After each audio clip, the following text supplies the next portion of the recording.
ಎಲ್ಲರಿಗೂ ನಮಸ್ಕಾರ. ಮತ್ತೊಮ್ಮೆ ನನ್ನ ಚಾನೆಲ್ಗೆ ನಿಮ್ಮೆಲ್ಲರಿಗೂ ಕೂಡ ಆತ್ಮೀಯವಾದಂತಹ ಸ್ವಾಗತ. ಇವತ್ತು ಕೂಡ ನಾನು ನಿಮಗೆ ತುಂಬಾನೇ ಯೂಸ್ಫುಲ್ ಆಗುವಂತಹ ವಿಡಿಯೋದೊಂದಿಗೆ ಬಂದಿದ್ದೀನಿ.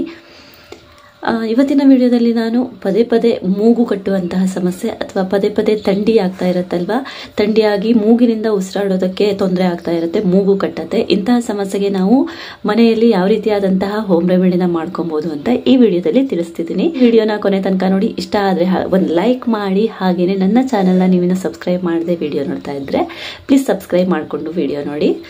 ಬನ್ನಿ ವಿಡಿಯೋನ ಸ್ಟಾರ್ಟ್. ಮೊದಲನೇದಾಗಿ ನಮಗೆ ಬೇಕಾಗಿರುವಂತಹ ಇಂಗ್ರೀಡಿಯೆಂಟ್ಸ್ ಯಾವುದು ಅಂತ ನೋಡೋಣ.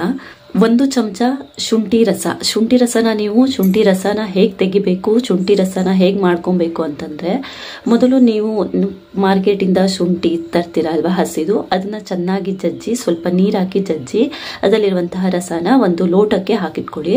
ಆಮೇಲೆ ಅದನ್ನ ಒಂದು ಅರ್ಧ ಗಂಟೆ ತನಕ ನೀವು ಹಾಗೇನೆ ಬಿಡಬೇಕು. ಯಾಕೆಂದ್ರೆ ಶುಂಠಿಯಲ್ಲಿ ಸುಣ್ಣದ ಅಂಶ ಇರುತ್ತೆ. ಸೊ ಆ ಸುಣ್ಣದ ಅಂಶ ಕೆಳಗಡೆ ಹೋಗಿ ತಿಳಿಯಾದ ನೀರು ಮೇಲ್ಗಡೆ ಇರುತ್ತೆ. ಆ ತಿಳಿಯಾದ ನೀರನ್ನ ನಾವು ಔಷಧಿಗಳಿಗೆ ಯೂಸ್ ಮಾಡಬೇಕು.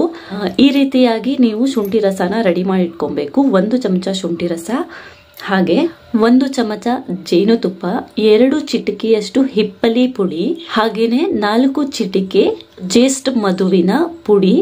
ಇದಿಷ್ಟು ಪುಡಿನ ನೀವು ಚೆನ್ನಾಗಿ ಮಿಕ್ಸ್ ಮಾಡಿ ಒಂದು ಡಬ್ಬದಲ್ಲಿ ಹಾಕಿಟ್ಕೊಂಡು ದಿನದಲ್ಲಿ ಒಂದು 3 ಸಲ, ಬೆಳಗ್ಗೆ, ಮಧ್ಯಾಹ್ನ, ರಾತ್ರಿ, ಈ ತರ 3 ಸಲ ಆಹಾರಕ್ಕಿಂತ ಮೊದಲು ನೀವು ಸೇವಿಸ್ತಾ ಬಂದ್ರೆ ಯಾರಿಗೆ ಈ ಮೂಗು ಕಟ್ಟುವಂತಹ ಸಮಸ್ಯೆ ಇರುತ್ತೋ ಆ ಸಮಸ್ಯೆ ನಿವಾರಣೆ ಆಗುತ್ತೆ.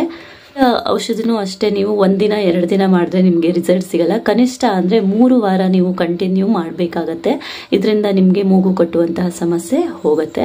ಐ ಹೋಪ್ ಈ ಸಿಂಪಲ್ ಹೋಮ್ ರೆಮಿಡಿ ನಿಮ್ಗೆ ಇಷ್ಟ ಆಗಿದೆ ಅಂತ ಅನ್ಕೊಂಡಿದ್ದೀನಿ. ಇಷ್ಟ ಆದ್ರೆ ಲೈಕ್ ಮಾಡಿ, ನನ್ನ ಚಾನಲ್ನ ಸಬ್ಸ್ಕ್ರೈಬ್ ಮಾಡದೆ ನೋಡ್ತಾ ಇದ್ರೆ ಪ್ಲೀಸ್ ಸಬ್ಸ್ಕ್ರೈಬ್ ಮಾಡ್ಕೊಂಡು ವಿಡಿಯೋ ನೋಡಿ. ಇದೇ ರೀತಿಯಾದಂತಹ ಸಿಂಪಲ್ ಮನೆಮದ್ದುಗಳೊಂದಿಗೆ ಮತ್ತೆ ನಾನು ನಿಮ್ಗೆಲ್ಲರಿಗೂ ಸಿಗ್ತೀನಿ. ಅಲ್ಲಿ ತನಕ ಖುಷಿಯಾಗಿ ಎಲ್ಲರೂ ನಗ್ತಾ ಇರಿ. ಟೇಕ್ ಕೇರ್, ಬಾಯ್, ನಮಸ್ಕಾರ.